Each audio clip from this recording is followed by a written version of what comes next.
They say mountains don't move. Well, anyone who's spent decades in structural engineering knows that's only half true. Slopes shift, water eats through rock, and clay. Well, clay expands, contracts, and buckles like it's got a mind of its own. I'm Walter Rayner. I spent 37 years designing foundations, bridges, hillside stabilizations, you name it. So when I bought a property perched on a ridge in Marlow Heights, I didn't care much about the view. Nope. I stood on my back porch and eyeballed the soil below. The land behind me dropped steeply, about 35 feet down to the canyon floor. It was wild, raw, rugged, risky, and honestly, beautiful in that dangerous way nature does. The property was a bargain for a reason. Most folks wouldn't touch land prone to erosion and landslides. But that's exactly why I wanted it. It was a puzzle I knew how to solve. My house sat on bedrock, but the slope behind was loose-filled dirt, a nightmare waiting to happen if left alone. Within a week after closing, I was drawing up plans for a retaining wall. Nothing flashy, just strong and subtle, designed to reinforce the earth, not reshape it. I ran soil compaction tests myself, ordered concrete-filled gabion baskets, layered them with geogrid fabric, and built a 38-foot-long, 10-foot-tall wall. Took me 3 months, all permits done, blueprints stamped with my license, county filings in order. I planted rosemary and native grasses to heal the scars, installed weep drains to relieve pressure, and topped it all with a French drain feeding runoff into a controlled swale. I knew every inch of that system. Trusted it. The slope stayed put. 4 or 5 years through rains, floods, even a minor quake, not a single stone budged, until the HOA showed up. At first, I was grandfathered in, so I wasn't under their jurisdiction. They'd send flyers about mailbox heights and paint colors, nothing serious. Then came Marcy Weller, the new HOA president, community visionary, she called herself, with zero engineering background but a flair for wielding aesthetically harmonious, like a weapon. At a barbecue, Marcy wandered behind my house, wine glass in hand, staring at my wall. "Oh wow, that's sturdy, it's secure," she said, half admiring, half scrutinizing. "Did you build it yourself?" I told her I designed and oversaw the build. She nodded slowly and added, "We're pushing for a unified look around here.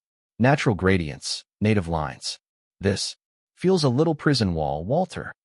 I didn't respond. I'd had engineers insult my work before, mostly men in meetings, but this was something else, a suburban urge to sand down every edge until everything looked like a model home. Weeks later, I got a violation notice for unauthorized structure and aesthetic noncompliance. Unauthorized? I laughed. The county had my permits, engineering specs, soil reports, all on file. Didn't matter. HOA rules were now the law of the land. I sent back everything, blueprints, photos, safety assessments, and invited their compliance committee to inspect. Nobody showed. Instead, I got fines, then threats to forcibly remove the wall within 60 days. I requested a formal meeting. The HOA clubhouse was packed with retirees that night. Marcy led with a slideshow of unsightly modifications, spotlighting my wall. "It violates our harmony clause," she said. "It's aggressive and not part of the original landscaping plan." I stood up, calm but firm. "That wall holds back 600 tons of unstable dirt. You can call it ugly, but without it, your homes slide into the canyon." Nervous chuckles rippled through the room.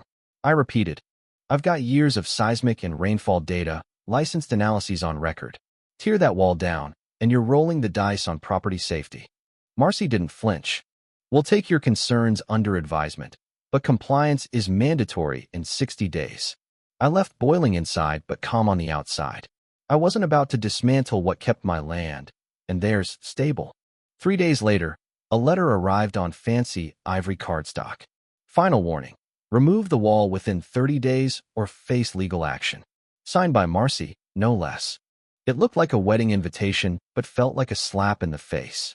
I let it sit for a day, not out of fear, God no, but to resist the urge to march it straight to their office and toss it in the koi pond. Instead, I did what engineers do, documented. Photos, scans, soil reports. Geological studies dating back a decade. I filed a calm, methodical response citing county zoning exceptions for stabilization on high-risk land, reminding them HOA rules can't override civil safety permits. I sent certified mail, email, even hand-delivered copies to the clubhouse. Silence followed. For weeks. Then, one Saturday morning, oiling the back gate hinges, I heard an engine grind on gravel. A white utility truck with a tiny magnetic logo, Mountain View Solutions, rolled up. Two guys hopped out, reflective vests, looking lost. "You, Rayner?" one asked. "I am. We've got orders to remove a retaining wall on the south slope." Orders? I blinked. Their paper was HOA letterhead and signed by any county official. No engineering firm listed, just vague approval for landscape beautification. "This is private property," I said, voice cold. "That wall's permitted. Touch a stone, and I'll call the sheriff before your second shovel hits dirt." They hesitated. "We were told this was pre-approved. Just doing our job." I leaned in. "You don't want your name on the accident report when that slope gives way. Turn around, call whoever sent you, and tell them the owners said no." They left. For a moment, I thought it was over. It wasn't. At the next HOA board meeting, Marcy stood front and center like a judge reading charges of noncompliance and enforcement rights. When she finished, I stood and said, "You're not listening. This isn't about beauty, it's engineering. That wall's the only thing keeping your home safe. Ignore me at your own peril." An older man shifted nervously. "I don't want a landslide. I've lived here 22 years. "Then you should demand the wall stay," I said flatly. "Without it, water runs unchecked, soil follows, then everything else. It's physics, not fear-mongering." Marcy smiled her politician smile. "Thank you, Mr. Rayner. We appreciate your passion." That night, they voted unanimously to enforce removal. I appealed to the city. They said it was a civil matter unless structural failure occurred. My attorney warned me HOA might push for court-ordered removal on aesthetic grounds. A gray area. Shady but not illegal. Weeks passed. One day while I was at the dentist, the crew came back. No warning, no signature, just broke through my side gate and started demolition. They knocked through my wall like it was a garden fence, destabilizing layers without shoring the base. I returned to a war zone. Torn mesh, scattered stones, uprooted rosemary. I called police, filed trespass charges, contacted the city inspector. The HOA claimed the wall was failing naturally, and they were mitigating risk. I knew better. 2 days later, I stood with cold coffee watching the slopes cling unnaturally. Without my wall, the soil slumped in faint waves, like something breathing beneath the surface. I called the county's geotech office, left a message. Called the HOA. Marcy answered, cold and clipped. "You just compromised a Class C slope. Do you understand what that means? Angle of repose? What happens when you remove lateral earth pressure mitigation?" Silence. "I'm not yelling. I'm trying to save you from a negligence lawsuit or worse. Reinstate the wall or anchor it immediately."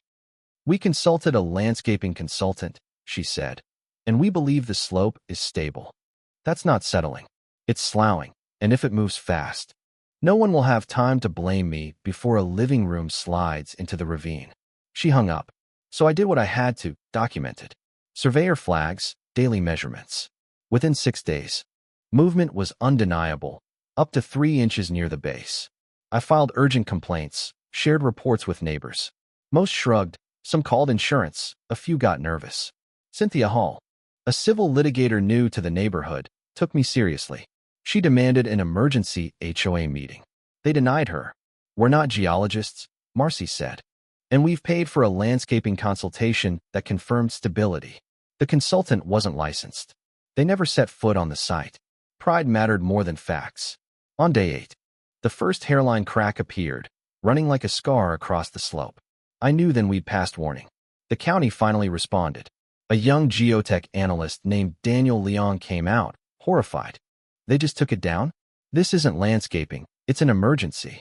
Within 48 hours, the county issued a slope watch advisory, warning residents to monitor for movement. Marcy downplayed it in a mass email, just routine inspection. No cause for alarm. Residents weren't convinced.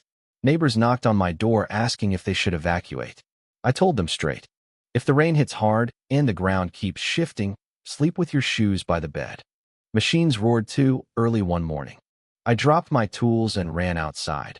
Unlicensed crews tearing through the slope with no soil engineer, no erosion controls, no permits. I confronted them. No one had answers. The HOA clubhouse was empty except for Barbara, the treasurer, visibly shaken. I tracked down Marcy at home. She was in pajamas, contempt dripping. "We're restoring the natural landscape," she said. "They're destabilizing the ridge." "The company you hired? Alpine Environmental? Their registration expired. They're basically handyman outfit renting equipment. You're blowing this out of proportion because you didn't get your way. The wall is gone. Move on." I went back to work, calling retired inspectors, university experts, filing formal complaints, sending evidence to news stations. One producer called it a David versus Goliath story. Then the rain came. Steady, soaking. At midnight, the slope snapped. A violent shift dragged trees and earth downhill in a thunderous roar. The park was destroyed, homes partially collapsed, mud up to the windows. Marcy was found barefoot, soaked, shivering in her backyard. "I told them it would be fine," she whispered. The county closed the ridge. Emergency crews worked through the night. Neighbors wept. The HOA's credibility was gone. Marcy vanished before sunrise, leaving no explanation. But the story didn't end there. Rumors spread that my wall caused the disaster. Unauthorized, defective. The HOA board sent a lawyer-crafted letter blaming unauthorized retaining systems. I wasn't silent. I walked neighbors through permits, engineering reports, documented everything. Cynthia and I formed a legal team. The smear campaign grew, but so did support. Local news aired my story. Emails flooded in from engineers and homeowners fighting similar battles. The county's official statement nailed it. The slope failure resulted from unauthorized removal of a permitted retaining wall, improper excavation, and lack of engineering oversight. The HOA faced criminal negligence investigations and was dissolved by community vote. Cynthia led a petition to replace the HOA with a resident council. Insurance companies denied claims based on the HOA's liability.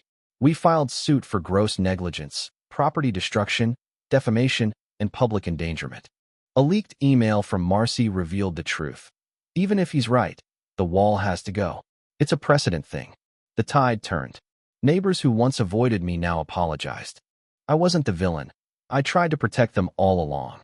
By the time depositions began, my kitchen table was a war room, covered in maps, charts, photos, and data, everything laid bare. Cynthia told me, "You were documenting before they started digging." I said, "I wasn't trying to bury them. I was trying to protect what's left." At the county public works hearing, I presented every piece of evidence. The HOA board members stumbled, caught in contradictions and admissions of ignorance. The county issued cease and desist orders, audits, and referred the case to the district attorney for criminal charges. The neighborhood began to heal, not just the land, but trust. Barbara and Cynthia quietly led reform. Mr. Ellerby even taught slope safety at the local school. Driveways got shoveled together, holiday lights returned, quirky and uneven, and lawns reflected the pride of individual hands, not HOA mandates. I started hiking again, walking the ridge trail every morning, greeting neighbors, answering questions, not to lecture, but because finally they were listening.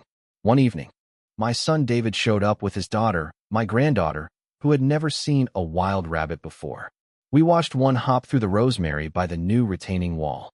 "Is this your land, Grandpa?" she asked. I looked at the hill, the lake, the earth that had trembled beneath me, and smiled. "Yes," I said, "and now it's yours, too." The sun dipped behind the ridge, the air cool. At last, the ground was still. "So tell me, what do you think? Was it right to stand up against the HOA's insistence on beauty over safety? Who should bear the blame when pride in politics cost a community so much?"